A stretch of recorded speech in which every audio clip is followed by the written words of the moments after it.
Don't just aspire to make a living. Aspire to make a difference. Put God first in everything you do. Everything that you think you see in me, everything that I've accomplished, everything that you think I have, and I have a few things, everything that I have is by the grace of God. Understand that. It's a gift. 40 years ago, March 27th, 1975, it was 40 years ago, just this past March, I was flunking out of college. I had a 1.7 grade point average. I hope none of you can relate. I had a 1.7 grade point average. I was sitting in my mother's beauty parlor, and I'm looking in the mirror, and I see behind me this woman under the dryer. And every time she looked up, every time I looked up, she was looking at me, just looking me in the eye. And I didn't know who she was, and I said, she said, somebody give me a pen, give me a pencil, I have a prophecy. March 27, 1975, she said, boy, you are gonna travel the world and speak to millions of people. Now mind you, I was flunked out of college. I'm thinking about joining the army. I didn't know what I was gonna do, and she's telling me I'm gonna travel the world and speak to millions of people. Well, I have traveled the world, and I have spoke to millions of people. But that's not the most important thing, the success that I had. The most important thing is that what she taught me and what she told me that day has stayed with me since. I've been protected, I've been directed, I've been corrected. I've kept God in my life, and it's kept me humble. I didn't always stick with him, but he always stuck with me. So stick with him in everything you do. If you think you want to do what you think I've done, then do what I've done and stick with God. I pray that you put your slippers way under the bed tonight, so that when you wake up in the morning, you have to get on your knees to reach them. And while you're down there, say thank you for grace.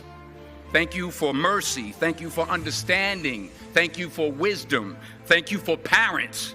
Thank you for love. Thank you for kindness. Thank you for humility. Thank you for peace. Thank you for prosperity. Say thank you in advance for what's already yours. It's how I live my life. That's why I am, one of the reasons why I am today. Say thank you in advance for what is already yours. True desire in the heart for anything good is God's proof to you, sent beforehand to indicate that it's yours already. I'll say it again. True desire in the heart, that itch that you have, whatever it is you want to do, that thing that you want to do to help others and to grow and to make money, that desire, that itch, that's God's proof to you, sent beforehand already to indicate that it's yours. And anything you want good, you can have. So claim it. Work hard to get it. When you get it, reach back. Pull someone else up. Each one, teach one. Nothing in life is worthwhile unless you take risks. Nothing. Nelson Mandela said, there is no passion to be found playing small and settling for a life that's less than the one you're capable of living. Now, I'm sure in your experiences in school and applying to college and picking your major and deciding what you want to do with life, I'm sure people have told you to make sure you have something to fall back on. Make sure you got something to fall back on, honey. But I never understood that concept, having something to fall back on. If I'm going to fall, I don't want to fall back on anything except my faith. I want to fall forward. I figure at least this way I'll see what I'm going to hit. Thomas Edison conducted 1,000 failed experiments. Did you know that? I didn't know that. Because the 1,001st was the light bulb. Fall forward. Every failed experiment is one step closer to success. You've got to take risks, and I'm sure you've probably heard that before, but I want to talk to you about why that's so important. I got 3 reasons. You will fail at some point in your life. Accept it. You will lose. You will embarrass yourself. You will suck at something. There's no doubt about it. I didn't get the job. But here's the thing. I didn't quit. I didn't fall back. I walked out of there to prepare for the next audition, and the next audition, and the next audition. I prayed. I prayed. And I prayed. But I continued to fail. And fail. And fail. But it didn't matter, because you know what? There's an old saying, you hang around the barbershop long enough, sooner or later you're going to get a haircut. So you will catch a break, and I did catch a break. But do you have the guts to fail? Here's my second point about failure. If you don't fail, you're not even trying. I'll say it again. If you don't fail, you're not even trying. My wife told me this great expression. To get something you never had, you have to do something you never did. Les Brown's a motivational speaker. He made an analogy about this.